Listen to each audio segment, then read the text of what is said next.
And joining us now is our good friend Lisa Daftari, editor-in-chief of the Foreign Desk. Lisa's family originally hails from Iran, but she's here in America now doing incredible work, calling attention to this totalitarian regime in Tehran, how the main victims of the regime have been the Iranian people. Lisa, great to see you. And you and I have talked about this for years now. Okay, is this a golden opportunity now for the Iranian people finally to rise up against this regime and become free? Can we see it?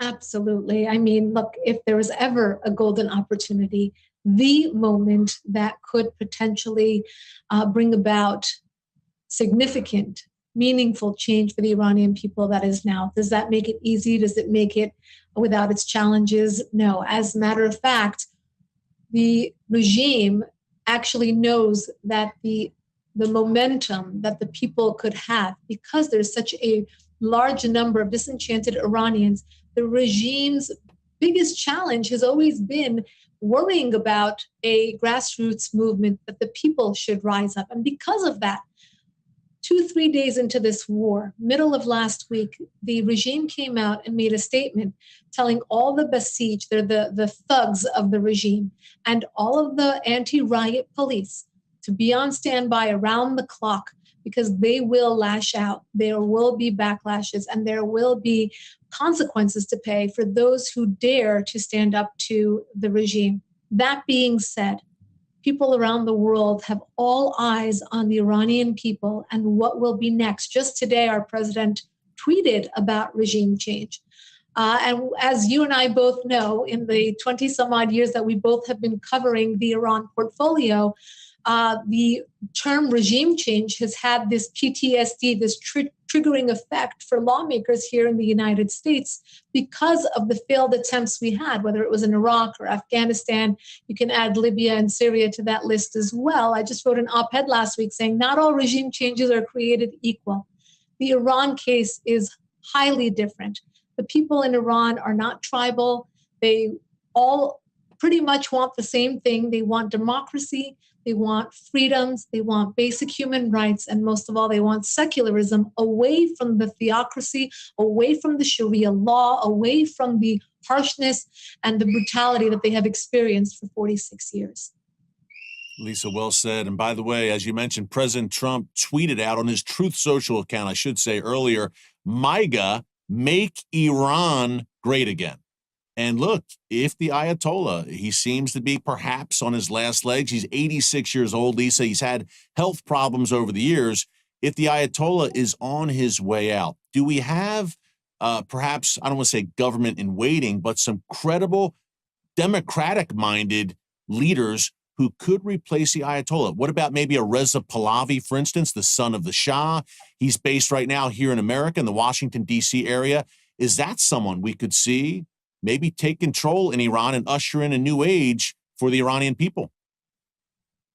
Right. And he himself has been quite active in giving the Iranian people inside and outside Iran that optimism to say things can be different, things can be better. Look, he is Western educated. He speaks multiple languages. Most of all, he understands what the Iranian people have gone through. And for that reason, you know, he can be at the very least, a catalyst, a symbolic figure to take the Iranian people into their next chapter. There have been polls that have been conducted inside and outside Iran, but more importantly, inside Iran, that show that if an election were held today, he, in fact, would be the front runner. On the streets, when we have seen protests over the last few years especially, they are calling for him. They're saying, will you come back to Iran? Will you come back to us? And that is, it's astounding because, Eric, as you know, the statistic that we always throw around is that more than 2/3 of the population inside Iran is under the age of 45, meaning that they never lived under the Shah of Iran. They never had any government but the one that they currently live under. And to think that there is this movement of nostalgia to go back to the music of the 70s, the culture of the 70s, and of course, the government of the 70s, not to say that they would want a monarchy, not to say that the government of the previous Shah was without its faults, but in comparison, they view that time period, time period of their parents and grandparents as just this utopia. And I've interviewed so many Iranians who say, our parents' generation lost our country and we're going to be the ones to get it back. So it's a lot of optimism, but also they're living under a war right now. The Iranian people are very much scared.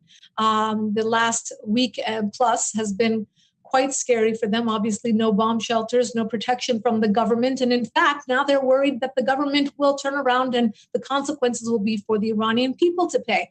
People will be accused of being spies for Israel. People will be accused of collaborating with Israel. If they come out onto the streets in any form of protest, they're afraid, obviously, of the consequences there as well. So tough times ahead, but we have every right to dream for the Iranian people, dream with the Iranian people, and to at least allow them to have their own futures designed by themselves and chosen by themselves, and that they should live free from this tyranny.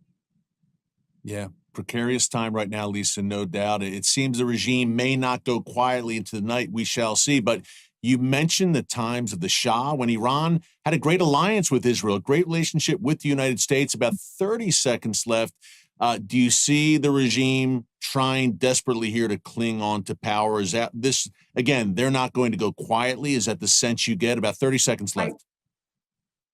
Absolutely. And I've said this many times, they are sadistic, not suicidal. Everything that they do, from having their terror proxies and wanting to keep all the wars off of Iran's soil, to not allowing any protesters onto the streets, to every single move, the nuclear program, everything is designed for self-preservation. They want to stay in power, and they will do anything they can. And surprisingly, Russia, China, Hezbollah, their own pet project, who they gifted 150,000 missiles to, didn't fire one shot to defend them. So they're isolated, they are alone, and they are desperate. That is not a good combination for this type of regime. So we shall see very difficult days and months ahead in this war. But again, there's still room for optimism for the people of Iran, for the region, for Cyrus Accords. That is the relationship that could be had between the Israeli people and the people of Iran in a future government. Imagine the potential that could be unleashed with a free and democratic Iran in the region.